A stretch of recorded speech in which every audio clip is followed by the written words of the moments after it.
Euzu billahi mineşşeytanirracim. Bismillahirrahmanirrahim. Ve iz qala rabbuke lil melaikati inni ca'ilun fil ardı halife. Qalu atec'alu fiha ma yufsidu fiha ve yasfiku dima ve nahnu nusabbihu bihamdike ve nuqaddisu lek.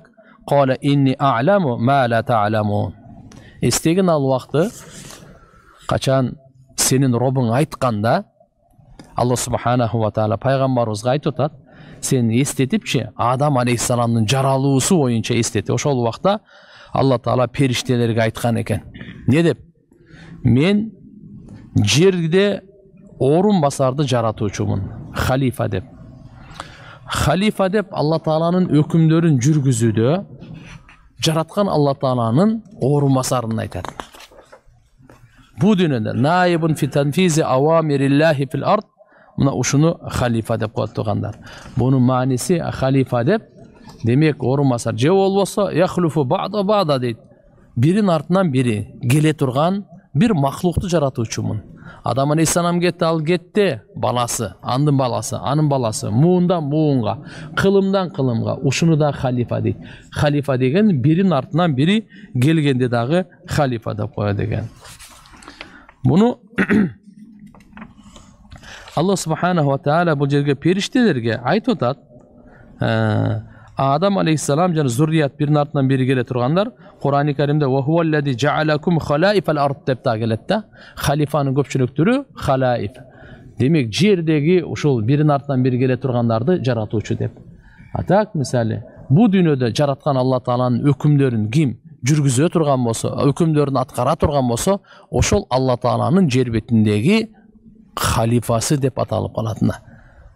Бу тафсири Жалалайында ушундай деп берген жери бар. Ушул жерде Алла субханаху ва таала периштелерге айтып атканы, ай периштелер, мен жер бетинде халифаны жаратуучумун деп ошолорго айтып атат. Периштелер эмне деди? Qalu ataj'alu fiha ma yufsidu fiha wa yasfiku dima. Эмне сен бу дүйнөдө бузукулук кыла турган, кан төгө турганды жаратасыңбы деди да.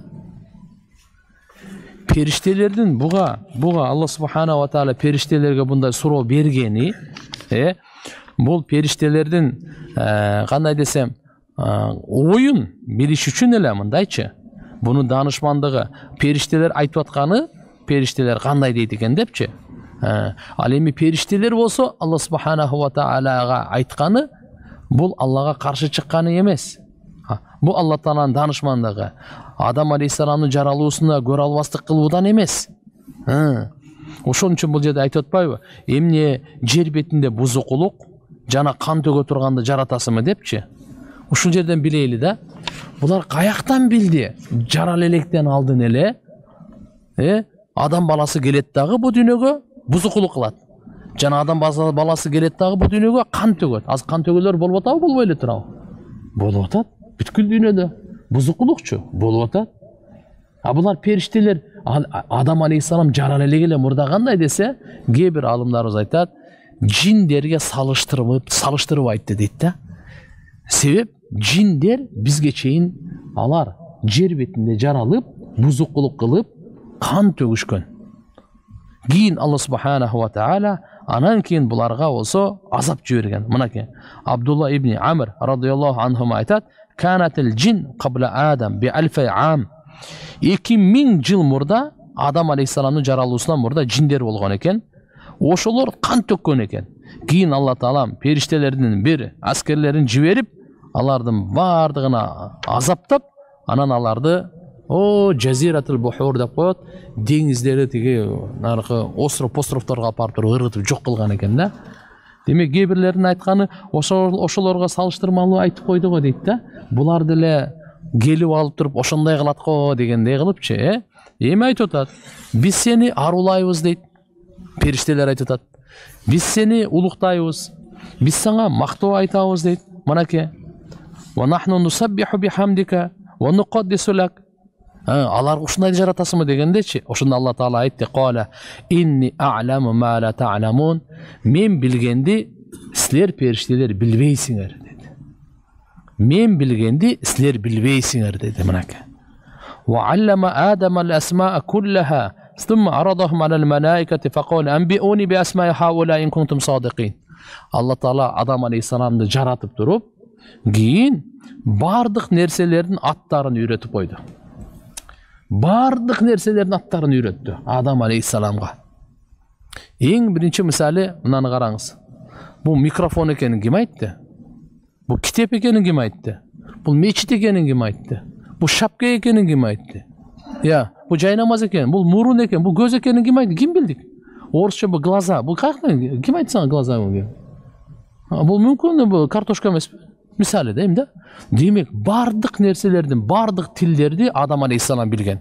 Дүйнөдө канча тил болсо ошонун бардыгын, жана канча тилде канча ат болсо, мисалы бир көздү, дүйнөдө мүмкүн 5000 тил бардыр. Ош 5000ден ашты деле болсо керек. Мына ошол бир көздү 5000 сөз менен айтат да. Ошонун бардыгын билген, бардык нерселердин аттарын билген. Бардыгын мынакей. Алла субханаху ва таала айтат: "Ва аллама Адама ал-асма куллаха." Бардык нерсенин аттарын үйрөтүп койду мынакей.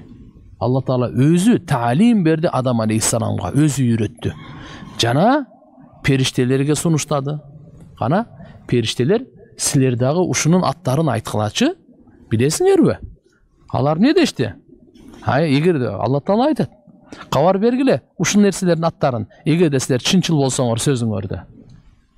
Дегенде алар осы периштелер айтты: "Калу субханака ла илма лана." Сен арузатсың, биз билбейбиз бун аттарын деди. Сен арузатсың, бун аттарын биз билбейбиз. Илля ма алламтана. Бирок бизге канча нерсени сен үйрөтсөң, ошол нерсени гана биз билебиз. Иннака антал алимул хаким. Шек күмөнсүз сен билүүчү данышмансың деди. Бардык нерсени билесиң дагы, эмнени кандай кылсаң, сен данышмансың деп. Кылган нерсеңден данышмандыгыңдан бош эмес деп. Эми бул жерге Алла Таала Адам алейхиссаламды жаратып туруп, эң биринчи шу илимдин шарапатын берди туугандар. Демек, илим жөнөкөй нерсе эмес экен. Ушул жерде аалымдарыбыздын айтуусунда мындай: ошол нерселердин аттарын үйрөтүп атканда периштелер деле бар эле, Адам алейхиссалам да бар эле дейт. Адам алейхиссаламга барды өнөтүрүп айт дегенде Адам алейхиссалам шыр бардыгын айтып салды. Периштелерге айт дегенде периштелер айта албай калды дейт. Көрбөйсүзбү? Ушуга илимге жөндөмдүүлүк, билимге жөндөмдүүлүк Адам алейхиссалам адамда күчтүүрөөк экенин ушунда айтты да. Бул биринчи Алла Тааланын Адам алейхиссаламга сыйы, урматы илим менен.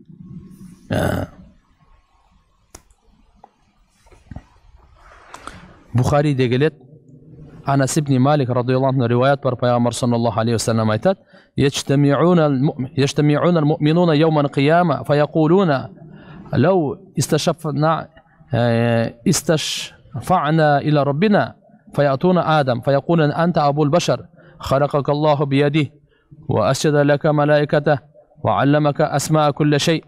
Mınake. Ertege kıyamet günü imandılar bardığı toптолуп, алар Адам алейхиссалам ораткендагы бизге шапаат кылгын деп барат экен. Шапаат кылгын, ортого түшкүн, ушул жерде эми кыямат башталсын, эсеп китеп башталсын депчи. Ошондо бардыгы барганда айтат экен, мынандай деп айтышат экен: "Анта абул башар, адам баласынын атасы сенсин. Алла Таала сени өз колу менен жаратты.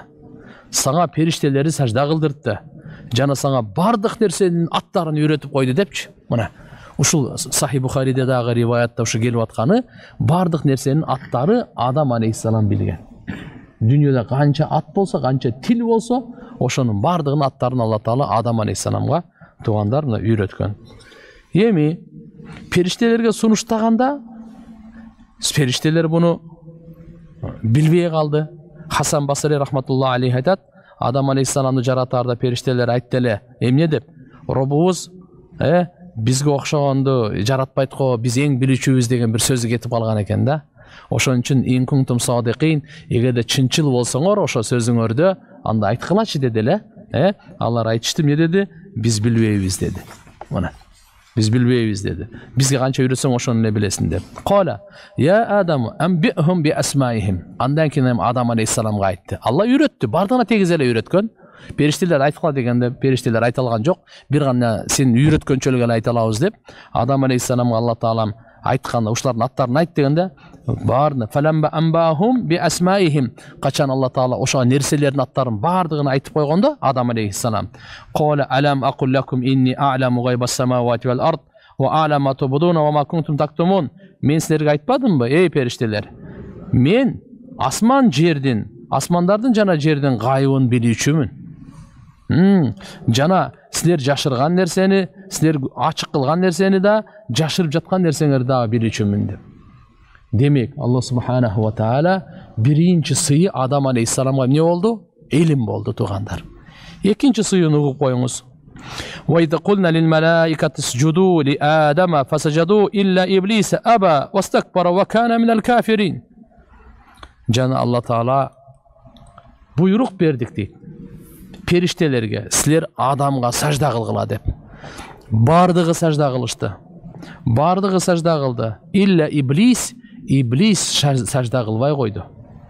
Аба жүз үйүрдү. Вастакбара текеберленди. Ва кана минал кафирин, капырлардан болду. Мынаке иблис, мынаке азыркы булар жиндердин бул атасы деп коет да. Биз инсанбыз, биздин атабыз Адам болсо, бул жиндердин атасы ошо иблис, эң чоң ошо шайтан, ошо иблис ошол. Ал оттон жаралган ал оттон жаралган. Ошол жерде мынаке сажда кылбай койду.